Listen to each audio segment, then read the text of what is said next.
上一期中说到，光月玉田被将军光月寿喜烧发配到了无法地带九里，没想到这个家伙在九里建功立业，不仅收复了九里的黑帮地痞，而且还在九里建造住宅、修建利民设施，把九里治理的井井有条。光月寿喜烧很高兴和玉田恢复了父子关系，并且把玉田封为了九里的大名。玉田虽然有权有势，仕途平坦，但他心有所属，广阔的大海是玉田一生的向往。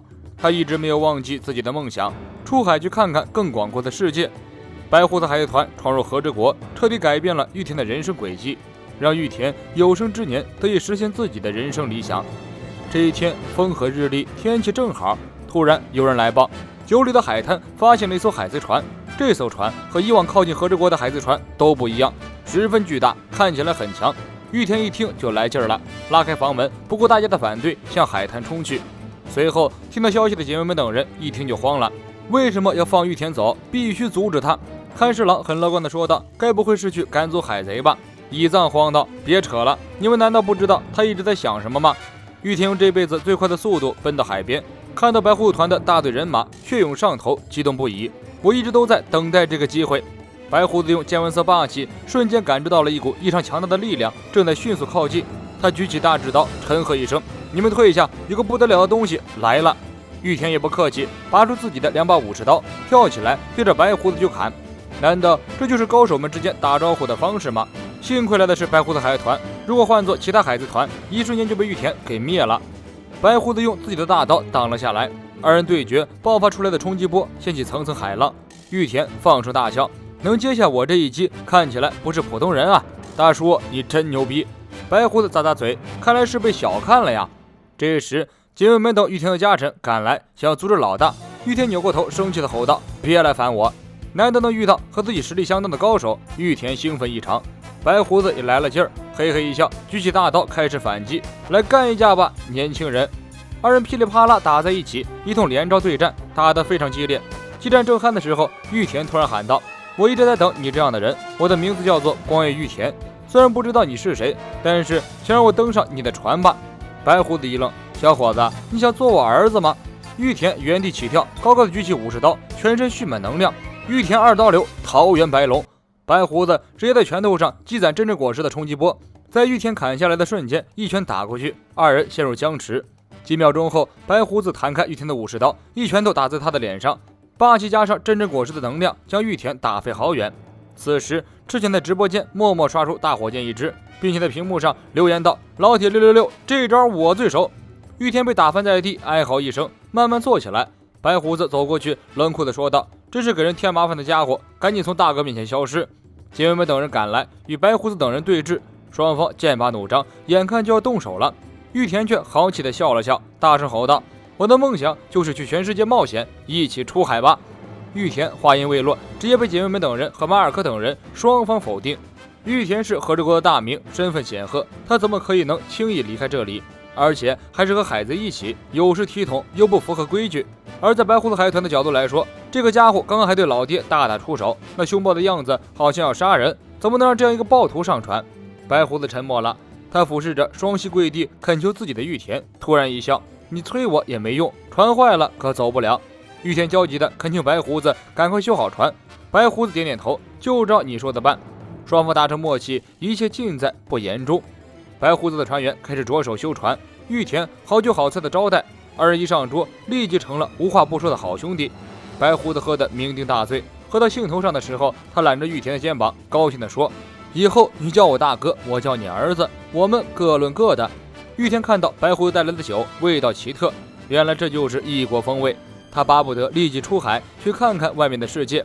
白胡子突然严肃，他指着玉田说道：“你不是那种安心居于人下的人，如果船上都是你这种野心勃勃的人，那还了得？”白胡子之前所在的洛克斯海贼团就是这样，如此强大的海贼团为何最终覆灭？很大一部分原因就是聚集了大妈凯多这样的人物，人人都要做老大，互相残杀，没有团结。白胡子基于此原因不敢收留玉田，让玉田自己驾船出海。玉田难过的说道：“如果能做到，我早就做了，我试了几10次都不行。”白胡子依然摇头：“如果你自己不能出海，那就老老实实的做你的大名吧。”玉田倍感失望，这个国家太过拘束，根本不是自己能待下去的地方。警卫们凑过来，煽风点火地告诉白胡子，这个国家的法律很严格，对于出海者有重罚。如果身为大名的玉田出海，那就是明知故犯，罚上加罚。白胡子嘿嘿一笑，这一下我就放心了，我也没打算把这小子带走。警卫们拖着哀嚎不已的玉田回到玉田城，将他关进屋里软禁起来。但是玉田当然不会这么放弃，几经努力，不断的被白胡子拒绝，不断的想办法偷上白胡子的船。为了不让玉田跟来，白胡子在船修好后，命令属下立刻准备在夜里偷偷出航。没想到玉田早有准备，偷跑出来后奔向海岸边。而玉田的家臣乙藏早就知道玉田不会这么安分，跟着玉田来到了海边。马尔科等人正感叹玉田是一个不错的战斗力，而且性格很讨人喜欢，白胡子一定很希望把玉田当儿子。白胡子叹了口气，就算我喜欢他又怎么样？拐走一个国家的王族，后果是很麻烦的。大家正唏嘘，突然一道星云锁链飞来，缠在了莫比迪克号的桅杆上。玉田拉住铁链，咆哮着冲进水里，乙藏随即扑上来，抓住玉田，紧紧不放。再见啊，玉田！马尔科又松开铁链，白胡子突然让马尔科将乙藏救上船，把玉田丢下。马尔科变身成凤凰，将乙藏救了起来，任由玉田从瀑布坠落下去。乙藏怒不可遏，没有这么玩人的。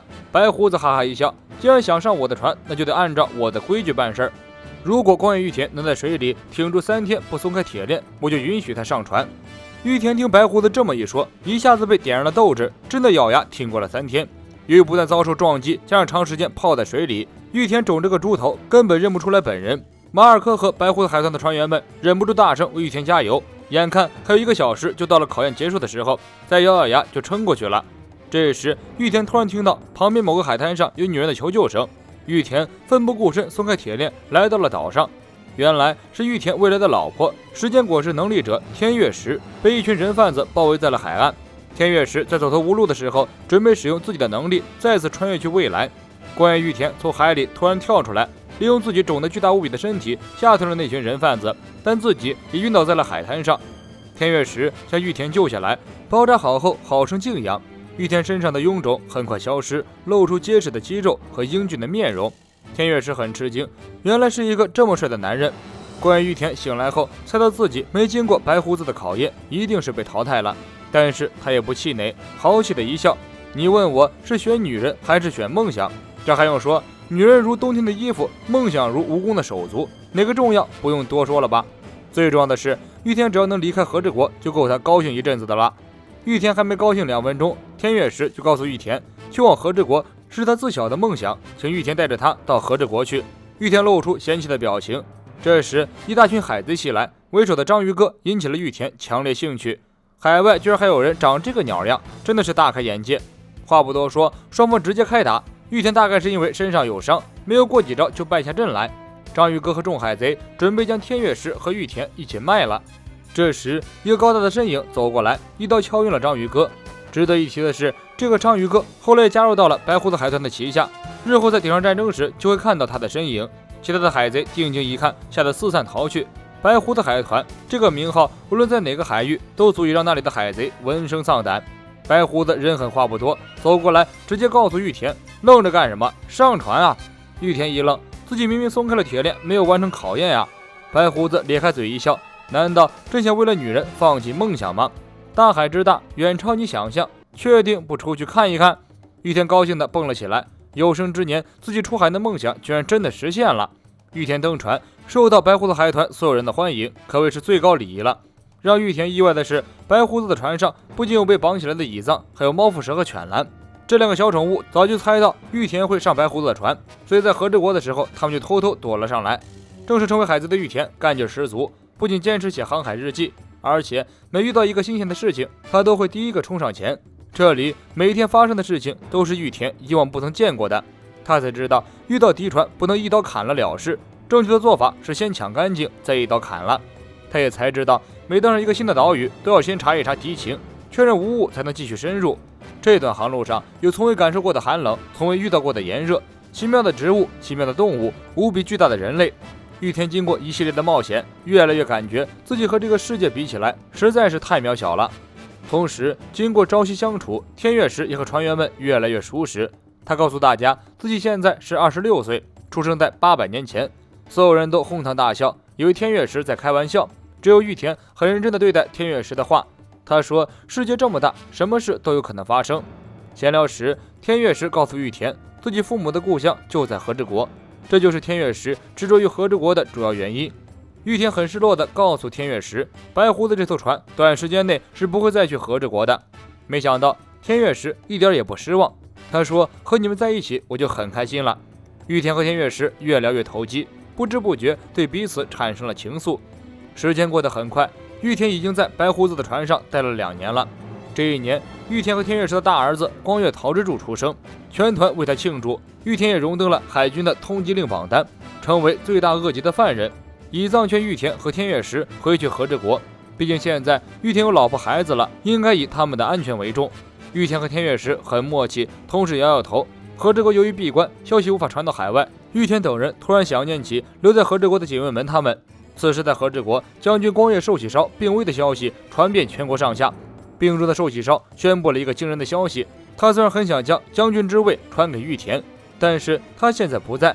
为了防止自己有什么意外，寿喜烧决定暂时立一个代理人，也就是黑炭大蛇，暂时由他担当将军之位。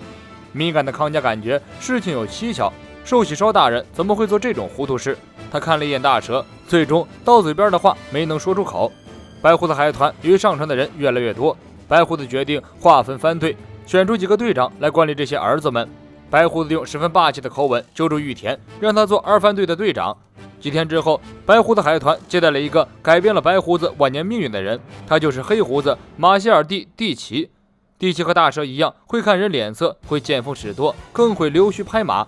他恳求白胡子留下自己，白胡子俯视他良久，最后默默地说了一句：“上来吧。”另一边，白胡子和玉田这对搭档登上了世界经济报，一下子引起了罗杰的注意。和之国是一个封锁的国家，很难见到那里的国民。这次居然有个武士跑出来，真想亲眼见一见。